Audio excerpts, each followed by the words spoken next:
En la novela El sitio de las Abras, el personaje Ñor Espíritu Santo Vega Sanabria migra de la meseta central para colonizar y poblar las montañas de Turrialba. Como sabemos, este personaje es producto de la fabulación literaria de nuestro gran novelista Fabián Dobles. Cuando la ficción supera la realidad, quiere decir que la trasciende o la alcanza. Eso es lo que muestra el libro Evaristo Abarca Vega, de Camino por la Zona de los Santos.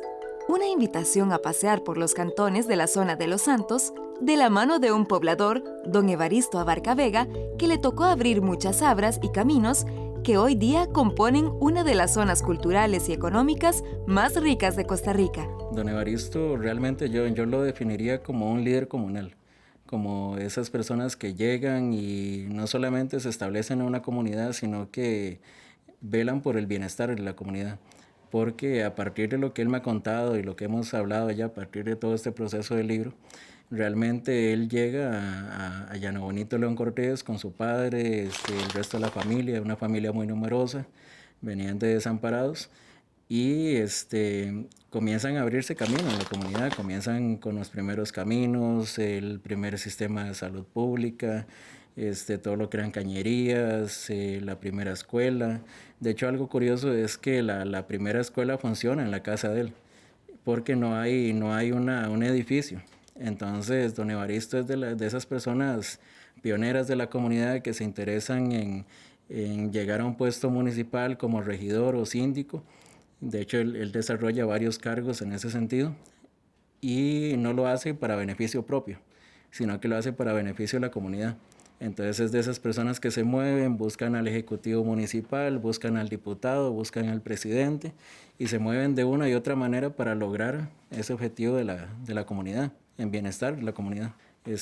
Y a partir de todo ese trabajo que él hace durante su vida, durante muchos años, él decide recopilar todas esas vivencias, cómo se hacen esos primeros trabajos, además de cómo él vivía en esa época, cómo era ese Llano Bonito de León Cortés cuando él llega y prácticamente hay montaña, nada más, y hay que abrir un camino y hay que establecer las primeras casas y es ese Llano Bonito, ¿verdad? Porque si uno va ahora ya todo está consolidado, entonces la gente piensa que eso como que nació de la nada, que ya estaba el EVAIS, la escuela, todo, y que no hubo alguien detrás que hizo todo lo posible para crearlo. Doña Evaristo, ¿se gusta? Ahora sí, ¿podría explicarme un poco los reconocimientos que usted tiene por acá? Bueno, Jay, sí, yo, pues, mi juventud más que todo la dediqué al trabajo comunal, a proyectos en bien de la comunidad, en vista de que aquí era un pueblo muy incómodo para nosotros. De la juventud de esos tiempos era muy difícil. Anterior a nosotros los viejitos fue la lucha que tuvieron que hacer para hacer iniciar mejor el desarrollo de este pueblo. La editorial de la UNED ha desarrollado una colección de publicaciones sobre historia local de Costa Rica. Esta colección es la serie Historia Local. En el año 2018 agrega un título más, Evaristo Abarca Vega, de Camino por la Zona de los Santos, de Juan Pablo Bejarano, una obra que nos lleva a San Marcos de Tarrazú, Dota y León Cortés. En el recorrido visitamos diferentes aspectos de la construcción histórica, hábitos y desarrollo de los distritos de estos importantes cantones costarricenses. Sí, esta historia local, de hecho yo tengo toda la colección. Don Francisco tiene 2 tomos, uno sobre Guadalupe, otro sobre la comunidad en que vivimos, cómo hacer un estudio, la metodología de cómo hacer historia local. Y de ahí en adelante hay un libro sobre Naranjo, otro sobre Turrialba, otro sobre la fiesta de los Diablitos también. Son libros que en sí se enfatizan en estudiar una comunidad en específico y darle un protagonismo a esos personajes que nunca se mencionan, porque lamentablemente estamos acostumbrados a ver la historia siempre desde arriba, la historia de esos grandes personajes, del presidente, de una batalla acá, una guerra, y cómo se construye la historia nacional en grande, pero nunca la vemos en pequeñito. o sea, esas personas desde abajo, se puede decir en términos historiográficos. Entonces lo importante es ver la colección esta rescata a estas personas, quiénes fueron los primeros en llegar a la comunidad, cómo se abrieron camino, cómo llegó el alumbrado eléctrico, todo este tipo de cosas que para ciertas personas dicen, no, eso no es importante, es más importante lo que dijo un expresidente, lo que hizo un diputado o una cosa así, pero realmente esos son hechos vitales, porque todos vivimos en una comunidad que disfrutamos ciertos servicios, pero fue gracias a estas personas. Entonces, esta colección rescata a estas personas de cada comunidad que se enfatizaron en hacer eso, que hicieron el primer equipo de fútbol, que hicieron la primera orquesta, la comunidad, que hicieron el primer grupo folclórico de la comunidad en que vivían. Entonces son aspectos bonitos a rescatar, no solamente como anécdotas, sino que queden para un futuro, para las próximas generaciones. Durante la administración de don Rafael Iglesias, la Municipalidad de Tarrazú contrató al maestro Francisco Serrano, vecino de Guadalupe, para formar un conjunto musical con un grupo de estudiantes. Entre estos jóvenes figuraban Tobías Umaña Jiménez y su hermano Juan Rafael, Elías Arias Umaña, Aniceto Calvo, Francisco Mora Zúñiga, Tobías Blanco González, Jesús Umaña Granados, Víctor Zúñiga Solís y Marcos Ciclorito Méndez.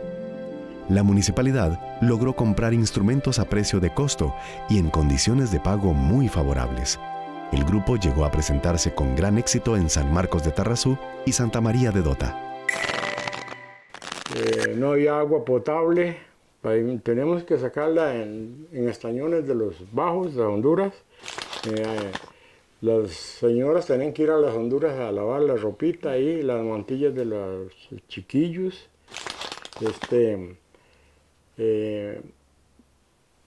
Teníamos que alumbrarnos con candelas de higuerilla en esos tiempos.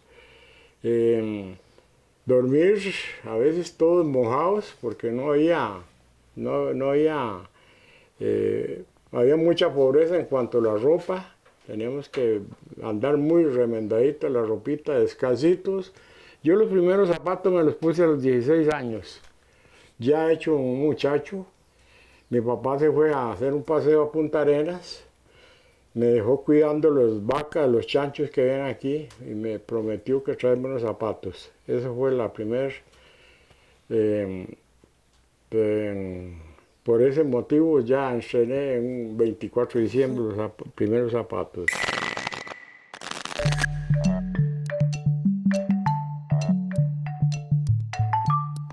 Ave María, gracia plena, los tres dulcísimos nombres. Deje la jesuciadera.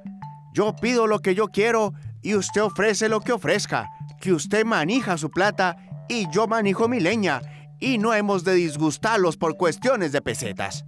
Y eso sí, quiero decirle que reparen la carreta y que espí si está cargada con conciencia o sin conciencia. Si le cabe un palo más, me lo raja en la cabeza. Yo soy un hombre legal, feo y silo, pero vea, a yo nadie me ha sareado hasta lora por mi leña.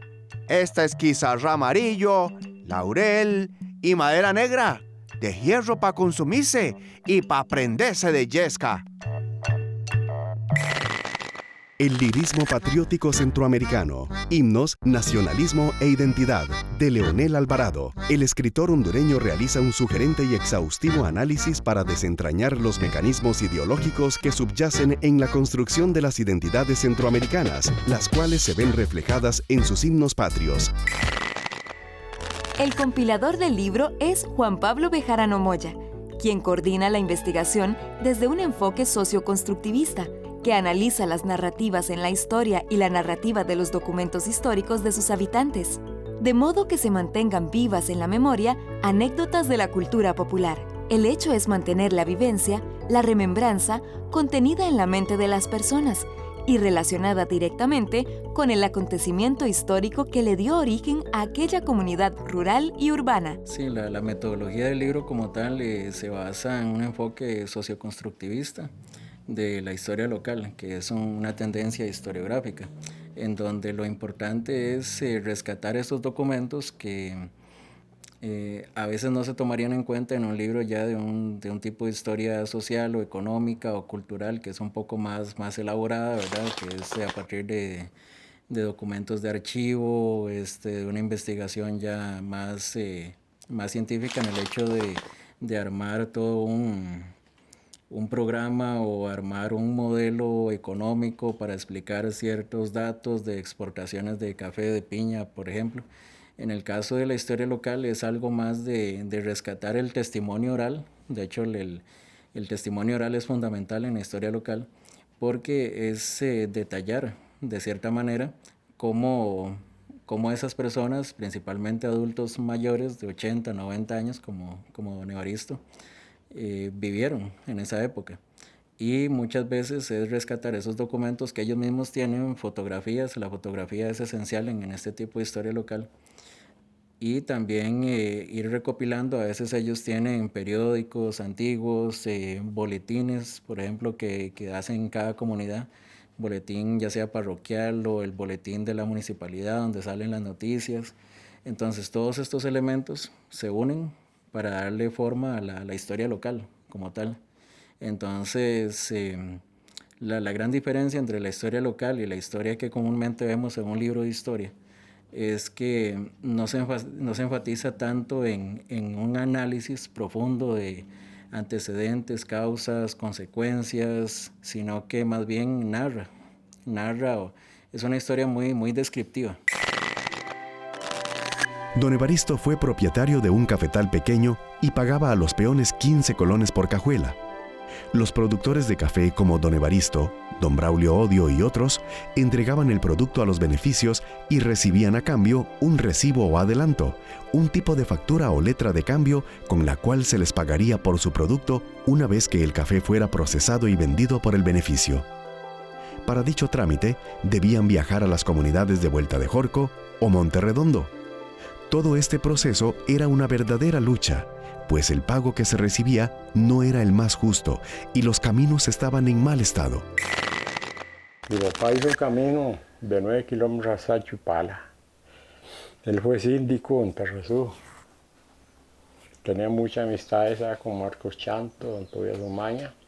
Todos como quien dice, le encomendaron a abrir esta trocha de aquí a San Isidro, que pasaran carretas para sacar café, de don Tobias Omaña, primer beneficio.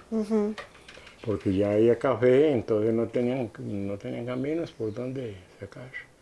Entonces fueron logros de mi papá, que ahí donde está ese recibidor ahí, esta es la buceta, la primera agencia de policía. Esta escuela la fundó en el año 1932, esta primera. Fueron hasta Desamparados, pues esto pertenecía a todo esta zona de Los Santos, Pérez Celedón, a Cantón de Desamparados, para conseguir un policía, un maestro, un padre, lo que fuera. Tenía que trasladarse en bestias hasta Desamparados. ¿Qué era lo más difícil en esa época, como conseguir, don Evaristo? No, ya que tenían que ellos tener, pues no, en ese tiempo no hay estudio, pero siempre sobresalían algunos mentes que, entonces ellos veían la necesidad.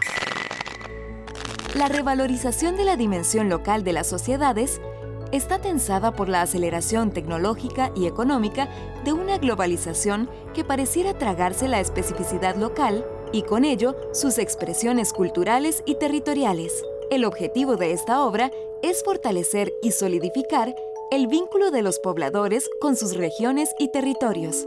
La herramienta de conocimiento para ello es precisamente la historia local, su genealogía y su desarrollo. El autor Bejarano Moya operacionaliza lo local en los documentos orales y escritos producidos por la gente que vive en cada localidad. El título del libro de Evaristo Abarca Vega, de Camino por la Zona de los Santos, describe bastante bien el libro, porque la idea es conjugar en una sola obra toda esta zona, que es una zona muy rica, no solamente por la producción de café, ahora aguacate también, que es otro producto que se hace allá, se siembra en la zona, sino también por cada comunidad, todo lo que es San Marcos, San Pablo, Santa María de Dota, que son comunidades muy bonitas, que son uno diría como para ir a pasear un domingo, un sábado y ver que son pueblitos que están muy bien organizados, que son pueblitos que son limpios, muy bonitos, muy agradables a la vista y que además la gente, eso es algo muy curioso, la gente tiene un sentido de identidad muy fuerte con su comunidad.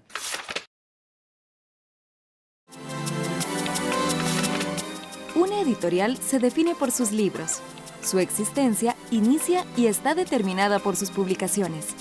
La editorial de la UNED no es la excepción. Publica su primer libro en 1977. Este libro rápidamente se convertiría en un clásico del ensayo político y social costarricense. Hablamos del libro Democracia en Costa Rica, 5 opiniones polémicas. En ese momento, el historiador Chester Zelaya era director del Instituto de Estudios Latinoamericanos de la Universidad Nacional. Su compañero historiador, Jacobo Schifter, le plantea la necesidad de publicar un libro que desde distintas disciplinas tratara analíticamente el tema de la democracia en Costa Rica. De esta forma, Schifter se dedicó a buscar los posibles autores de los ensayos, partiendo del criterio que pertenecieran a diferentes corrientes de pensamiento. Fue así como se incorporó a los doctores Óscar Aguilar Bulgarelli, Daniel Camacho y Rodolfo Cerdas. El primer libro de la marca UNED se volvió una instancia esencial en la discusión científica sobre el desenvolvimiento de nuestras instituciones políticas, nuestros hábitos civiles y nuestra cultura política. Y nos cuenta un poco de los inicios de la editorial de la Universidad Estatal a Distancia.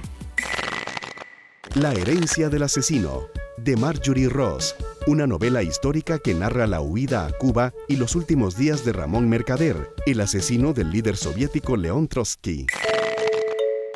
En el desarrollo cultural de la zona, es importante destacar lo que Juan Pablo recupera en el libro.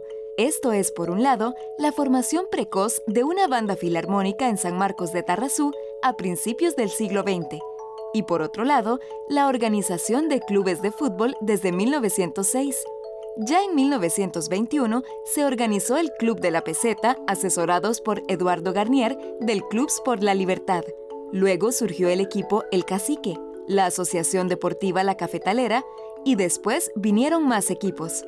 Todo esto fue un desarrollo bastante precoz y es un indicador de un desarrollo cultural significativo. Este tipo de organizaciones, la filarmónica, los primeros equipos de fútbol y demás, es muy interesante porque estas comunidades de la zona de Los Santos se hacen a partir de varios migrantes que salen principalmente desamparados en San José, que comienzan a buscar una expansión de la frontera agrícola, por llamarlo de alguna manera, y van colonizando otras tierras. Entonces, a partir del conocimiento que ya tienen en el Valle Central, muchos de ellos en la parte musical, pues sí son profesionales algunos, otros son lo que se llama músicos de oído, ¿verdad? Que aprenden a tocar un instrumento y tienen la facilidad y lo van desarrollando. Entonces se van uniendo en pequeños grupos y también partiendo de que ya es algo que se viene manejando desde el siglo XIX, ¿verdad? Cuando estaban los toques en las retretas y demás, en las plazas, que eso se trae desde la época ya republicana y demás, donde se van formando. Entonces es parte de esa tradición. Y en el caso del fútbol es curioso porque también nace de este periodo histórico en donde la oligarquía cafetalera manejaba, ¿verdad?, su poder a nivel económico, político del país, y los hijos de los cafetaleros pues iban a estudiar a Francia, Inglaterra, Alemania y veían el juego del fútbol allá y se lo traían para acá. Y cuando comenzaron a jugar en la sabana, por ejemplo, era todo un espectáculo tremendo porque la gente no sabía por qué tantos hombres iban detrás de un balón de cuero en ese momento y cuál era en sí el sentido de ese juego. Entonces se armaban mejengas, como decimos nosotros acá en Costa Rica, grandes de 20 contra 20 ahí en la sabana. Entonces eso se fue haciendo más popular. Y a la hora de que estas personas migran de desamparados y otras comunidades, se llevan todas esas tradiciones para allá y lo vuelven como algo más local. Entonces nace el primer estadio, nacen los equipos, que tienen su trayectoria ahí, ¿verdad? Entonces es algo muy, muy curioso, muy, muy llamativo, porque es trasladar esas costumbres y demás, llevárselo a la tierra que están colonizando. En las décadas de 1940 y 1950, no había en el pueblo más que tercer grado de primaria. Todos asistían a la escuela descalzos, con ropa que les hacían sus madres y solo llevaban un cuaderno y un lápiz. Don Evaristo Abarca llevaba una anona o un chayote como merienda para comer en los recreos. Antes de ir a la escuela, tenía que dejar 1 o 2 vacas ordeñadas y los cerdos cuidados. Por la tarde, después de la escuela, se debían traer los terneros que se soltaban en la mañana con las vacas y de nuevo los cerdos, además de estar al cuidado de que no faltara la leña y el café picado. Eso es lo que yo traté de que aquí menciono cómo inició el café en este pueblo. Y en cuanto a la salud, cómo era la salud en esos años que yo los viví. Entonces ahí yo explico ahí la lucha y todo. Bueno, ¿cómo le dijera? Este libro es parte de los reconocimientos, de todo el trabajo que usted, sí, su porque familia es que y los vecinos, ¿verdad? Han hecho. Está Tarrazú, Dota, León Cortés. Toda la idea, bueno, de Juan Pablo, yo, escritor y periodista que es Juan Pablo, lo vamos a reunir con los alcaldes municipales para que lo distribuyan a escuelas y colegios. Por la información que trae. Eso está muy porque bien. Ahí vienen mapas. Sí. Los mapas, los límites, los habitantes, lo que se produce. Entonces aquí va toda la información que es muy importante para los chiquitos, ¿verdad? Esos escolares. Que ve cuándo se fundaron esos cantones, los límites, con quién, bueno, todo.